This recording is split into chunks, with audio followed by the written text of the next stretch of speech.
Today's Kansas City Chiefs report is presented by Manscaped. If you want the best men's grooming products on the market, then go to Manscaped. Manscaped.com. Use our promo code CHIEFS. That's going to get you 20% off plus free shipping. Trust me, you want to shave your balls, they're going to thank you. Manscaped.com. Use that promo code CHIEFS for the best men's grooming products out there. Okay, Clyde Edwards-Helaire injury news is in from the last couple of hours. He has a sprained knee, which honestly is about the best you could have hoped for based on his reaction and how gimpy he was trying to walk off the field yesterday during that Sunday Night Football disaster against Buffalo. That being said, he's set to miss at least a few weeks here. Think David Montgomery in Chicago. He's expected to miss 4 to 5 weeks with the knee sprain. I would expect, 3 to 5 weeks at least for Clyde Edwards-Helaire as well. But at least it's not an ACL tear. At least it's not a ligament type of situation, which is obviously very, very positive compared to what it could have been. Clyde's actually ran pretty well since that disastrous fumble against Baltimore at the end of week 2. He's averaging almost 5 yards a carry. Doesn't have a touchdown, but over 300 yards rushing, and like I said, that average of 4.7. So obviously the Chiefs will have to replace him as a unit, and maybe, just maybe, they'll take a look at some external options to sign or trade for, which we will get into later on in the video. Let's wish Clyde a quick recovery. Like this video to show your support. Let's try and get 500 plus likes on the show. He was just starting to kind of hit his stride, in my opinion, and then boom, he gets hit with another injury. That's a bummer. Let's show support. Let's like this video. All you got to do is hit that thumbs up icon. So that's the injury update on Clyde Edwards-Helaire. Now let's take a look at some replacements that the Chiefs could take a look at. First, obviously, you look at the depth chart. So CEH, like I said, set to miss at least some time with that injury. Darrel Williams, Jerick McKinnon figure to be kind of the top internal guys to step up there. Michael Burton, the fullback, obviously. You got Derrick Gore on the practice squad. We'll talk more about the internal options, but just kind of a quick overview of the depth chart to see where Kansas City sits right now, assuming Clyde does indeed miss multiple weeks, which is what is being reported right now. Should the Kansas City Chiefs sign a running back? Type Y for yes, type in for no. This is going to be the pinned comment on today's video, so if you get hit with the YouTube ad break, scroll on down, answer this question. When you come back up, video will be back and playing, and we'll break down some of the top external replacement options.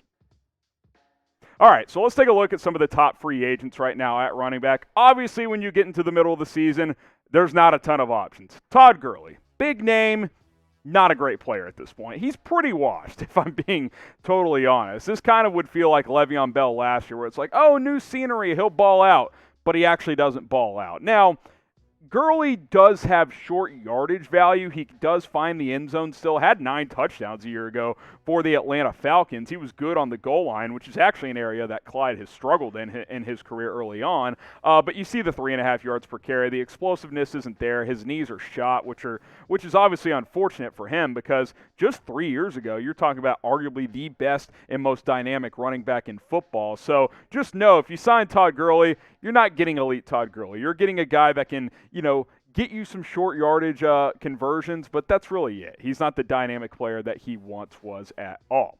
We'll look at some more options here in just a second, but shout out to Manscaped and shout out to the Lawnmower 4.0 because, guys, this product has changed my life. My wife humbled me a couple of years ago saying, you got to get it cleaned up downstairs, and I was like, okay, I'm going to have to get that figured out. So I tried a few different razors. There was some razor burn. It was just a bad experience.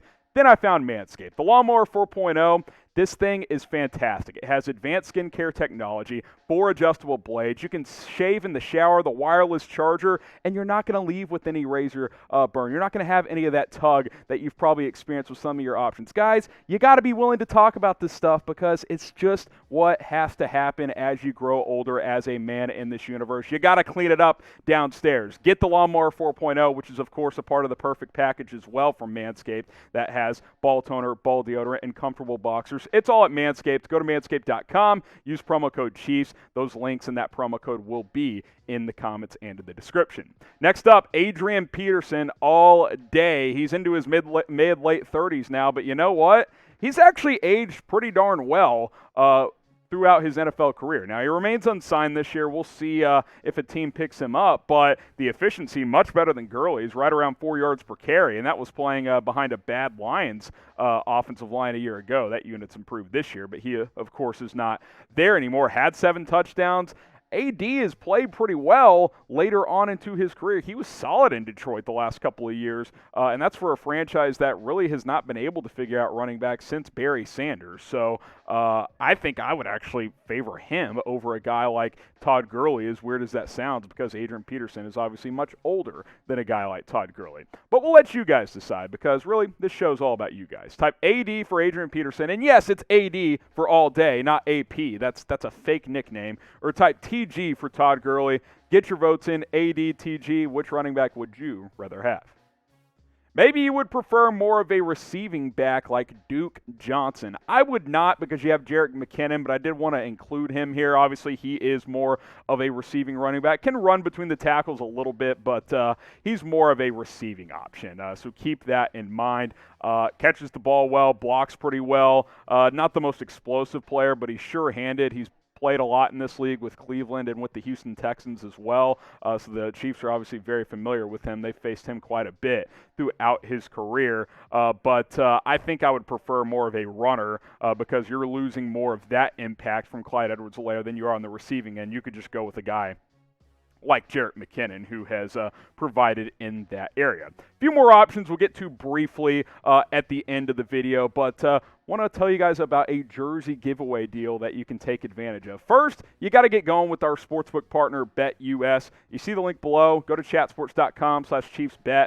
Plug in that promo code Chiefs125. If you deposit $100, they're going to give you $125 for free. And for you new BetUS customers, once you do that, all you got to do is bet on a game and then email us, jersey@chatsports.com. We'll hook you guys up with a brand new Chiefs jersey. We got the steps right here. Just screenshot this on your phone, on your computer, whatever it is. You follow these steps and you finish it by emailing us, jersey@chatsports.com. We will hook you guys up with a brand new Chiefs jersey. BetUS is awesome. The deposit bonus is fantastic, and you can make money throughout the NFL season. Maybe you just bet against the Chiefs at this point because, wow, it's been an absolute disaster. I did win money on the Chiefs last night, though, because I bet the over in that game due to that god-awful defense. Chatsports.com/ChiefsBet, promo code Chiefs125. Email us, jersey@chatsports.com, and we'll hook you guys up.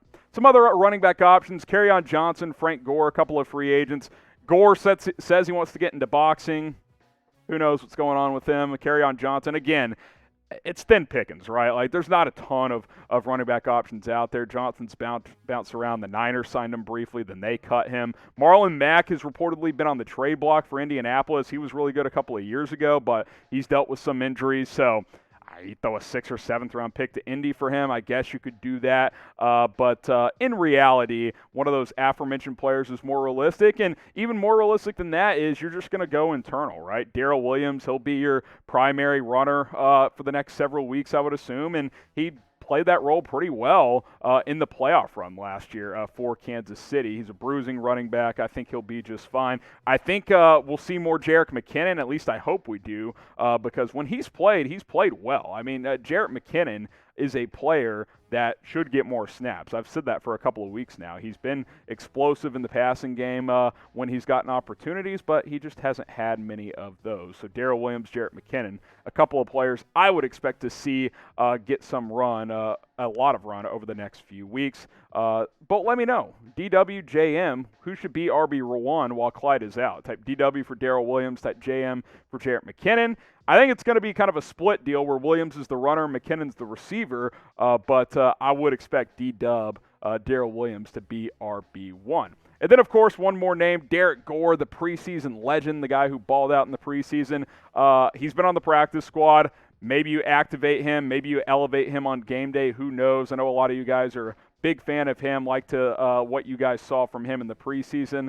We'll see if he gets called up, gets an opportunity, and if he does, hopefully he makes the most of it because he was a fun and exciting player during the NFL preseason. So that's kind of my look at Clyde Edwards-Helaire replacements, both internal and external. As we get more news and rumors, injury updates, we'll continue to update you guys throughout the season. And hey, at 2-3, Chiefs got to pick it up. There's no doubt about it. Subscribe, join this movement so we can continue to do videos for you guys.